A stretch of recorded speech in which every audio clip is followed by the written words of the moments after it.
the Jay-Z song was on, and the Jay-Z song was on. So I put my hands up to play my song from 95 miles away. Nodding my head like yeah. Oh, and I dug my key into the side of this pretty little suit. Oh!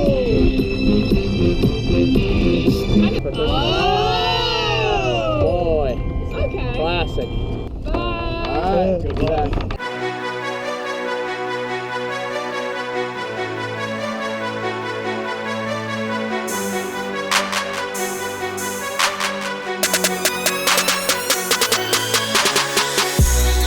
Welcome to another edition of Inside the Nest. I'm Matt Ord, here with Brayden Marazzo, and we're excited to get you ready for NJAC playoffs.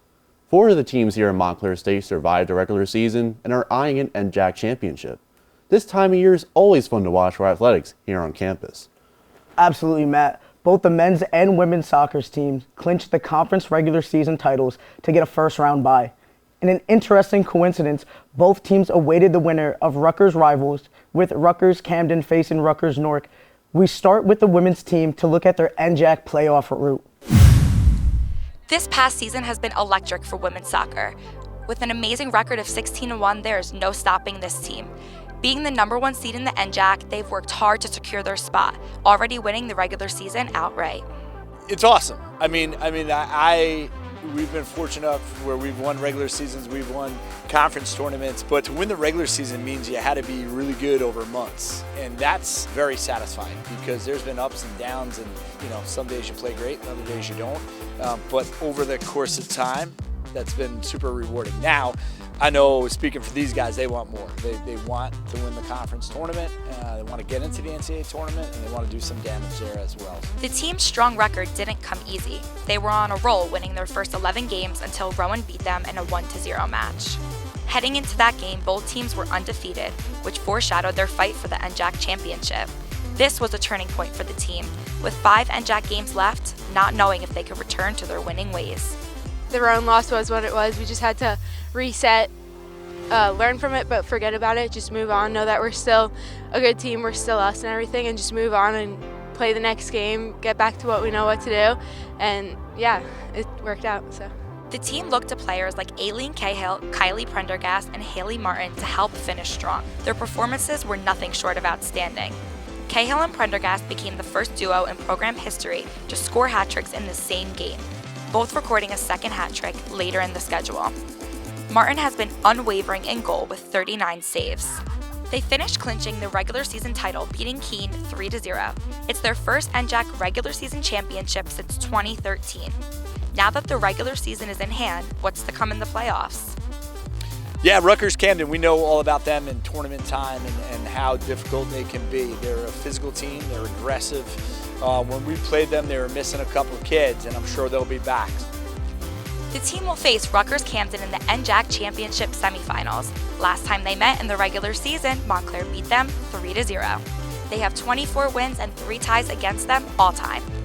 This Wednesday, 7 p.m. MSU Soccer Park, that's the place to be. Wear your red and help them take home the title.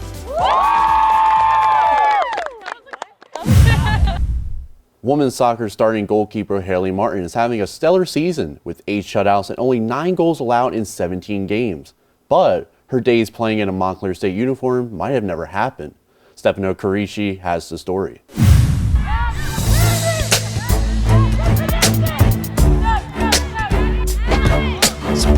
Haley Martin's love for goalkeeping started at a young age. I wanted to play hockey growing up because my brother played hockey, and I wanted to be the goalie. My parents were like, "You're not playing hockey." I was like, "All right, well then I want to play football." Like I always wanted to be in a rough position for some reason, and so I started playing soccer. Haley is no stranger to success. After making over 500 saves in her time at Middletown High School North, she joined St. Peter's University, a Division I program. I obviously want to play Division I because what 17, 18-year-old kid doesn't want to play Division I soccer? It's the dream. So I chased that, and I was a little bit obsessed with Division I. Haley says that the program wasn't the right fit for her. After leaving St. Peter's, she planned to take her talent abroad. I completely unenrolled and was dropped out of school and working on playing overseas in Northern Ireland. But things took an unexpected turn after she was placed on the transfer portal, which allowed other universities to scout her. Montclair ended up reaching out to me, so I decided to come here, and then I realized coming Division III, people play Division III because they love the sport. You're not getting anything out of it. You're not getting money. You're here because you love it, and that's what makes the difference. Now in her senior year, the shot stopper is enjoying a standout season with her team. Throughout her career, she's always been the type of kid who can get a ball that's going into the corner and make that outrageous save. Now she's making every save. Haley's a beast out there. She is the leader. She is the captain back there. And she's somebody who's so athletic that she keeps us in the games. It's just awesome to have someone back there that's vocal, that knows the game, and is always willing to make everyone around her better. She's just a voice of reason, and she helps everybody around her. This season, I expected it to be a lot different. We lost a lot of great players. Everyone came in ready to go. This freshman class and all these incomers are incredibly talented. We're all hungry, so I think that the attitude is what's allowing us to succeed this season. Not only has Haley dealt with adversity on the field, she has also dealt with it off the field. Last January, Haley's biggest fan, her father, passed away. When it happened, it was what am I gonna do? My dad was at every game. My dad is the reason I'm so mentally strong. When I stepped on the field for that first time after he passed away, I felt okay because he had prepared me. He had prepared me to be the kid, to be the strong person. Every day you get the opportunity to play, that moment, that play, that could be your last play. So don't leave anything. The life of a goalkeeper is full of pressure and sometimes praise. Two things that motivate Haley Martin to be her best. For RedHawks Sports Network, I'm Stefano Cadici. It is officially playoff time for the men's soccer team, or should I say, the NJAC regular season champion men's soccer team. It was an interesting season for the RedHawks, who started the season with 2 wins and 3 ties. This included the RedHawks flocking to California. The RedHawks kicked it into a new gear with a 3-0 win over Moravian. They would go on to win 3 straight afterwards, the final game being versus NJCU, the first NJAC game of the season. MSU would suffer their first and only loss of the season to Alvernia, losing 1-0. The RedHawks went on a 6-game winning streak following the loss and went undefeated in the NJAC, and MSU clinched the NJAC regular season title on October 19th with a win versus William Patterson. Montclair's success came off the feet of a select few players. Sophomore Amir Lukovic netted 9 goals, including a hat trick in the NJAC clinching game. Another star for the RedHawks was sophomore Ian Chesney, who netted 5 goals and 3 assists. But what's a good offense without good goaltending? MSU had 2 standout goalies, senior Boris Duvall and graduate student Shane Keenan. The two allowed only 9 goals over the season. What is this team's mentality as you guys are heading towards the tournament, looking pretty good? Can you just share the locker room perspective on moving forward? Yeah, I mean, it's all jokes in the locker room. Everyone's happy, we're bumping music and hype before games and practice. So the chemistry's been up there, and I think it's just going to build and build as we advance. The RedHawks will face Rutgers Camden in the semifinal matchup. The RedHawks and Scarlet Raptors tied 0-0 on October 22nd. The RedHawks are looking to become NJAC champions for the first time since 2019. You can watch all the MSU playoff action right here on RedHawks Sports Network. Over the years, when he has been my coach, we've gone to the field and we've done a lot of defensive stuff. Next week on Inside the Nest, we'll take a closer look at Ian Chesney and how his father Rob, former MSU soccer player and current athletics director here at MSU, helped shape Ian into the player he is today.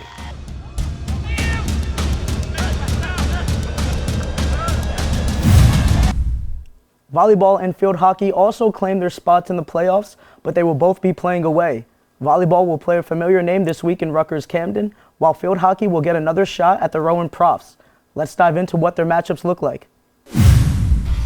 This season, Montclair State volleyball hasn't had the same success as last year's stellar season, but they earned the 5th seed in this year's NJAC playoffs, where they will face Rutgers Camden. The team ended the regular season on a high, and they look to build off that success headed into the postseason. We're playing better volleyball, and that's what I told the girls. Like, the beginning of the season doesn't really matter. That's just the ups and downs, the consistencies, and trying to figure out a lineup. And I think, all those things have to happen, go through those ups and downs, and then now settle into what our team should be playing like. And I think, we're doing a really good job in terms of consistency now. and people working a little bit better together. So I think that's a huge difference. The last time the RedHawks played Rutgers Camden, they felt a heartbreaking loss, dropping 3-2, losing the 5th set 22-20. They faced the Scarlet Raptors again on November 1st in the quarterfinals. Yes, it starts today. A scouting report is going to be very detailed. There's still pictures, there's rotations, there's all that tendencies. We're going to break everything down, and I think we're going to find some areas that we're going to have a little bit more success, that we're making a lot of errors before, and just take it step by step, day by day. You know, we're not going to overlook Camden, but we first have to really get by it. But today is a lot of attention to detail, and I think that's going to really help us next Tuesday. Captains Delaney St. Pierre and Carly Waterman gave us their thoughts on how they've been playing to end the season. I think our team's turning point was the week of Rutgers, Newark, and Trinity. I think it was, since it was our last conference game, it was kind of like we got to give it our all, and that's what we did. And then we played Trinity, which is a really good school and a really good conference, and we played some really good volleyball, and that's just been carrying on since then. I think our team's confidence is definitely way better than it was in the beginning, but we have to remember that we can't let our heads get too big going in, especially with playoffs. We're playing a really good team Tuesday, and we did lose to them the first time, so we have to remember we can't get too confident when we go in there and just play our game and how we've been playing this past 2 weeks. What I've noticed in our last couple of games is we are just way more composed than we have been. We usually finish the season out pretty strong, and that's when you want to peak, so I'm not too worried about it. Yeah, we've been a lot more composed, and we've been a lot more playing as a team versus playing individually, which I think, you know, when you get a lot of new players like we had coming in, we've got a lot of freshmen playing, we got a lot of underclassmen playing, you know, you really have to work on that chemistry, and we were building up to that up until this point. I think it's just taking off from there. We've played Rutgers Camden, obviously. We lost in a little bit of a heartbreaker in 5, about a month ago, I would say. And we're just ready. That was a completely different team. Well, us. We were a completely different team back then. We're, like you said, we're kind of taking off right now. We've been 6-1. We're riding this high, so hopefully we can maintain it. The team will be on the road all postseason unless 6th seed Ramapo finds its way to the finals. With the seniors adding their name to the Montclair State record books and younger players starting to find their feet, the RedHawks hope to find success in the postseason. The Montclair State field hockey team enters the NJAC tournament as the lowest seeded team, going against nationally ranked #1 Rowan. Head coach Eileen O'Reilly is in her 8th season leading the team, and she looks to capture her first NJAC title. Battling through adversity this entire season, the RedHawks look to begin their Cinderella run to the top. This 2022 season has brought many ups and downs for the MSU field hockey team. After an 0-4 start to the season, it looked bleak. But since then, the team went on a 10-4 record to close out the regular season. Head coach Eileen O'Reilly thinks they still haven't even hit their stride yet. I said to the team yesterday, we're playing some of our best hockey late in October, which is absolutely what you want. But like I said before, we haven't had that true signature win of the season. You know, I think our win versus Vassar was an indication of our potential. We got to do it in conference. We have to do it in the games that matter most. The team has 4 departing seniors this year, and it would be a great send-off to leave with the program's first NJAC title since 2013. I think I'm preparing, just kind of leading by example, being one of the captains. I definitely want to put my all out on the field my last couple games and really show the MSU field hockey culture and be able to not only have a successful end of the season, but also inspire the younger girls who are going to be playing next year that winning here, we have a winning culture here, so just to keep that going. I think that we're definitely very excited at being our senior year because this is my first time making the NJAC, so it's really like our last chance for everything. So I know me and then the other seniors were just trying to leave everything on the field. The last time the program reached the playoffs was all the way back in 2018 when they were the 2 seed and lost to TCNJ in the NJAC semifinals. But they look to get the job done this time around.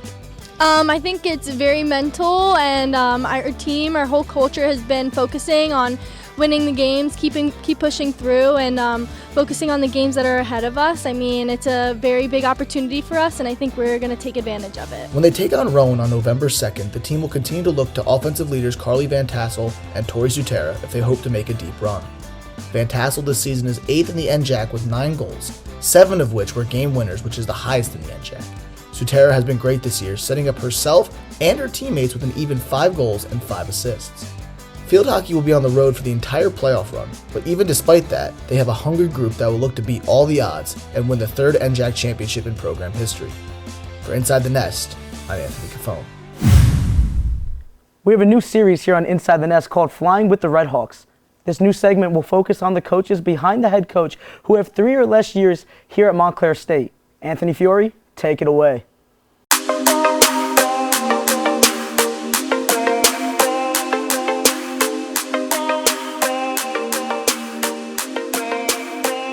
Thank you guys, and welcome to Flying with the RedHawks. I'm Anthony Fiore, alongside with Coach Sarah Pasternak. Thank you so much for coming here. Hi, thanks for having me. And, are you ready to walk? Ready to walk. All right. So first question, what have you learned from coaching here at Montclair State, being this your second season here? Before this, I only coached high school and really little field hockey players, so I've just learned like a new speed, and I've learned to have like so much fun with it. Like the girls have so much more energy than like any team I've ever played with. So just that higher level, higher standard. Mm-hmm. And what have you learned from coaching with Coach O'Reilly thus far in these past 2 seasons? And also, how did she know to like contact you? Like, did you like know each other before? No, so we didn't know each other. We knew each other through a mutual coaching friend who like had reached out to me and was like, hey, Montclair needs a goalie coach. And I thought it was gonna be like a one-time, like very short-term thing, and it really clicked. I love working with the coaching staff, love working for Coach O'Reilly. She makes everything like a teachable moment, a win, a loss, a tie, like everything in practice is a teachable moment for like any position. So yeah, everything's just clicked. I know you also, as an assistant coach, you're not full-time here, you're part-time. And I know you actually teach in a middle school. Like, what do you teach, and also dual like responsibilities with coaching and teaching? How do you like kind of combine them? It's definitely a lot. I teach 6th graders, and they are crazy. I love them. They're like the babies of middle school. Balancing the two, honestly, like I don't even know how I make it work. It's a lot of late nights here, but like the girls make it worth it. And so like when something like this is just so worth it, and I love it so much, like just make it work. As a former goalkeeper myself in high school, for soccer, we're always called unique. Yeah. Let's just put it like that. Do you think that's the same way? Like, do you think like, goalies, especially from field hockey, are cut that same way or not really? Goalies are definitely cut from a different cloth. I think you had said that to me earlier. Like they are definitely a different breed. It takes like a totally different mindset to want to stand in front of a goal and let people shoot a ball at you and like purposely put your body in front of it. Like I think people sometimes forget like that is literally what goalies do. But it's cool to play a penalty stroke because when you're playing a stroke, like everybody's watching you. Both teams are lined up on the 25 staring at you, and like the goalie just has to tune everything out. Like you have to only look at the ball, can't look at anything else or think about like anything else besides making the save. And I think that's what our goalies do here. I think they're like so focused on that and nothing else. Well, that's all the questions I have for today with Coach Sarah Pasternak. Thank you so much for coming here. That's all been Flying with the RedHawks. I'm Anthony Fiore. Back to you guys in the studio. Thanks, Anthony. It was homecoming just a few days ago, and it was a day filled with food, friends, and football. Our own Tenny Bella was there for all the festivities. After preparing for so long, homecoming day is finally here. The big day of festivities, food, and of course football, highlighted by the RedHawks Sports Network Live Game Day. Art displays, student dances, and musical performances, and also a whole lot of RedHawk pride. Montclair State Homecoming is a family-friendly event, from alumni barbecue with past and recent MSU graduates to the Kids Art Corner with little kids exploring new art. The atmosphere of this day is unbeatable. MSU Homecoming, it's all about family. We've been coming every year since 2005. Well, I personally have, and we started coming in 2014 when we had him, and we've been here ever since, every year. I always switch my schedule around so I could attend homecoming. Besides a day full of activities, the day's other highlight is a football game against Christopher Newport University and the pregame ceremony honoring recent NFL Hall of Fame inductee Sam Mills, who's one of Montclair's greatest athletes of all time. We're here today to celebrate one of the best human beings I've ever met in my life. Was a phenomenal football player, but an even better human being. I've known Sam since high school, from award dinners and things like that. A great guy. He's always been a gentleman and a class act on and off the field. So we all came in from all over the country to celebrate our friend on a job well done, and we're all very, very proud of him. RHSN did their now annual live game day show. This year's production was the biggest they've ever done, utilizing 10 cameras for pregame, live game action, a fully staffed control room, and remote set. It was truly a School of Communications wide collaboration. A lot of what you're going to see is going to look like it should just be there, it's easy, but those things take time and some brain power on the part of our engineers. We have a bunch of cameras all over the field, and then a control room full of students who will be operating equipment like the switcher, audio, bringing everything together. And we've got students on the field with cameras, so it's going to be a real team effort. Homecoming is more than just a word to us RedHawks. It's a tradition. It's an opportunity to welcome our former RedHawks back to the campus they love, to meet the current RedHawk Nation, and of course, mixed with a little bit of football. For Inside the Nest, I'm Tenny Bella.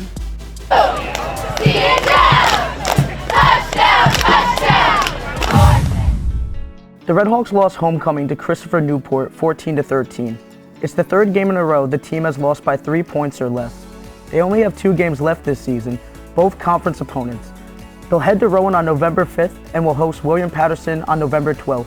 The RedHawks beat both these teams last year, so let's hope history repeats itself and the team ends the season with a few W's.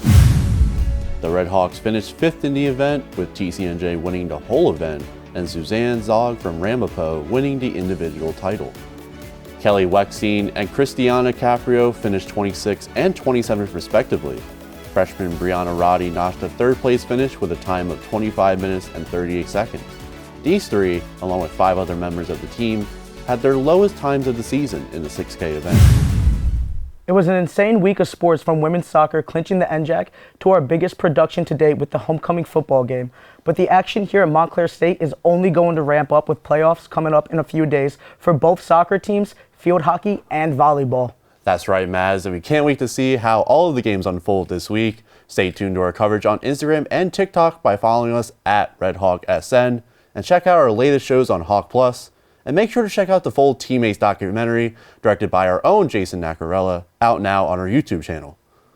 That's it from us. We hope you enjoyed this episode of Inside the Nest with Matt Orth. I'm Brandon Morazzo. We'll see you guys next week.